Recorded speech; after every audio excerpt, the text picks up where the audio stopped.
Señor Jesús, tú eres ese amigo que nos ama, tú eres ese fiel amigo que nunca nos deja ni nos abandona.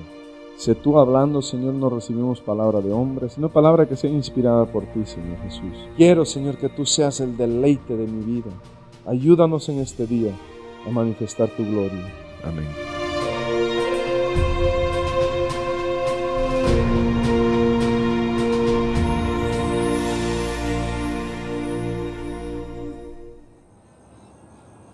Hola, les habla el pastor Oscar Frías.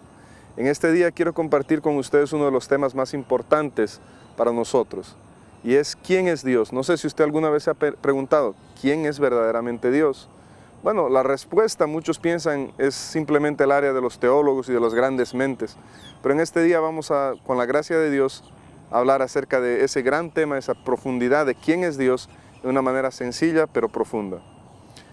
Cuando hablamos de quién es Dios, estamos hablando de la persona más grande, más poderosa, más grandiosa que existe. Entonces es natural pensar que, wow, ¿cómo definirlo? Bueno, una de las definiciones más sencillas y más prácticas es decir que Él es el creador.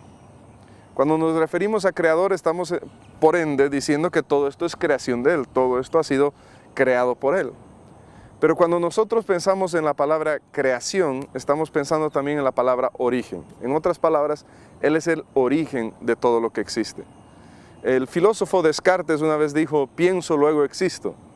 Pero inmediatamente luego de ese pensamiento, tuvo que racionalizar lo siguiente. Yo no me creé a mí mismo, por tanto tiene que haber algún origen, tiene que haber alguien que me hizo a mí. Y toda su filosofía llevó al cabo a que decir, bueno, existe un Dios. Nosotros no vamos a entrar en toda la filosofía, simplemente vamos a entrar al hecho de que usted sabe que usted no se creó a sí mismo, yo sé que yo no me creé a mí mismo, entonces tiene que haber un origen, tiene que haber alguien que creó todo esto que existe.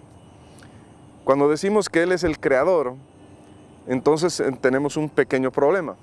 ¿Y cuál es ese pequeño problema? Es que nosotros los seres humanos, cuando pensamos en creación, pensamos en algo que está fuera de nosotros.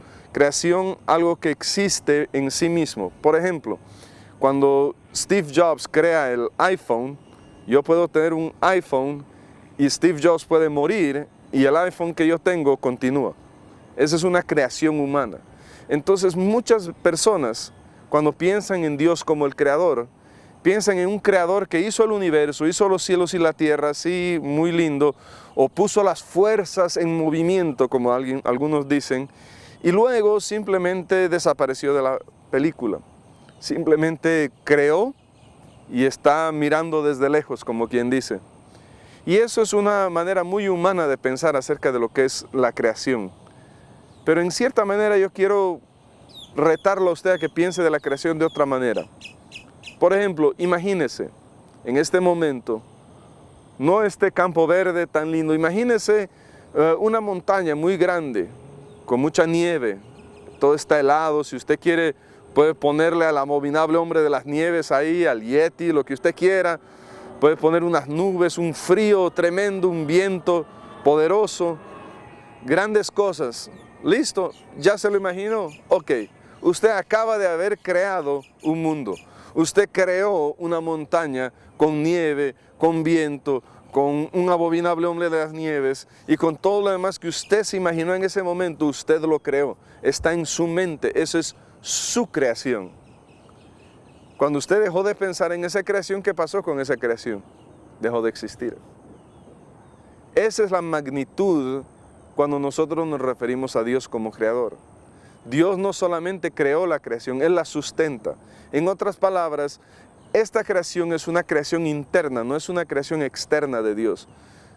Aunque este árbol, esta tierra, estas nubes no son Dios, están en Dios. Pues el apóstol Pablo nos dice, en Él somos, nos movemos y existimos.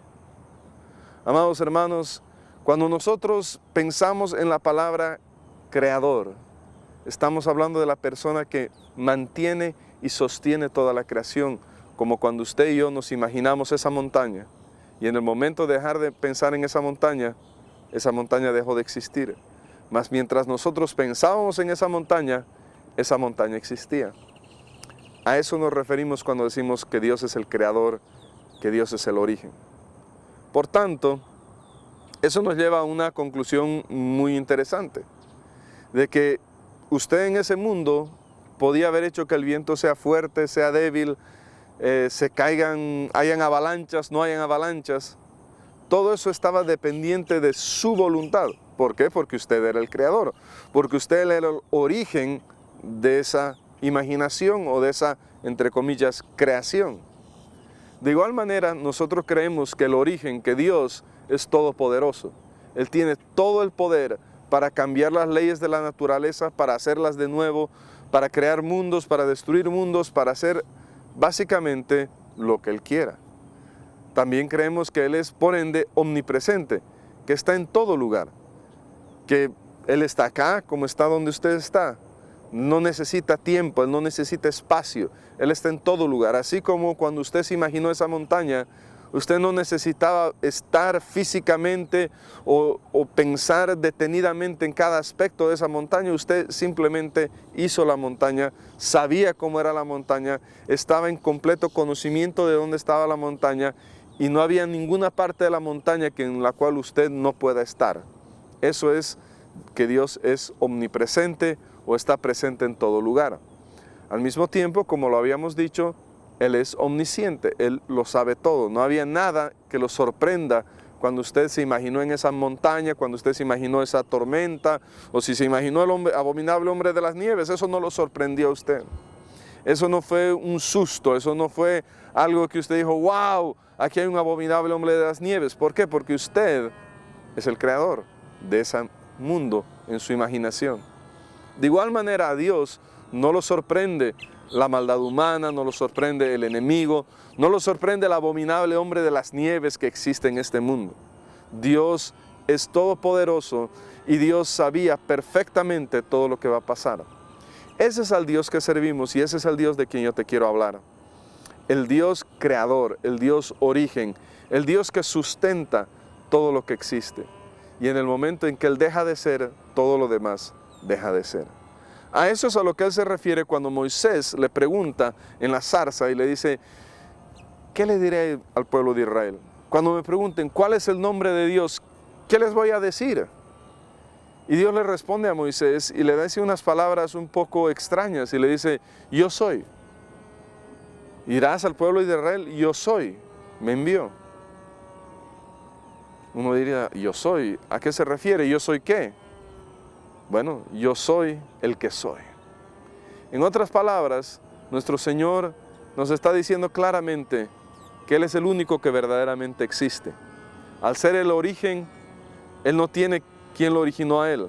Al ser el creador, Él no tiene quien lo creó a Él. En ese momento nosotros podemos entender de que Él es el único que verdaderamente existe. Para hacerle un juego de palabras al filósofo francés, Dios pensó, luego existimos. Esa es la verdad del Evangelio, esa es la verdad de quién es Dios. Dios es la persona que sustenta toda la creación. Él es el que es. Él es el único que realmente existe en sí mismo. Todos los demás dependemos de que Él exista. En otras palabras, si Dios por alguna razón dejara de existir, si Dios por algún momento dejara de pensar en nosotros, en esta creación, todo esto desaparece. Y esa es la gran importancia de reconocer que Dios es sobre todas las cosas, porque Él es el creador, porque Él es el origen. En el próximo segmento hablaremos de las implicaciones de esto en la vida cotidiana. En qué es lo que realmente significa que Dios sea el creador, que Dios sea el origen, que Dios sea el gran yo soy, el único que verdaderamente existe y que todo el resto de nosotros somos dependientes de Él para nuestra existencia. Y cuando entendemos eso, yo creo que vamos a poder ver muchas otras verdades y yo creo que nuestras vidas van a ser cambiadas en una forma positiva cuando entendamos el origen y la razón de todas las cosas, que es Dios mismo.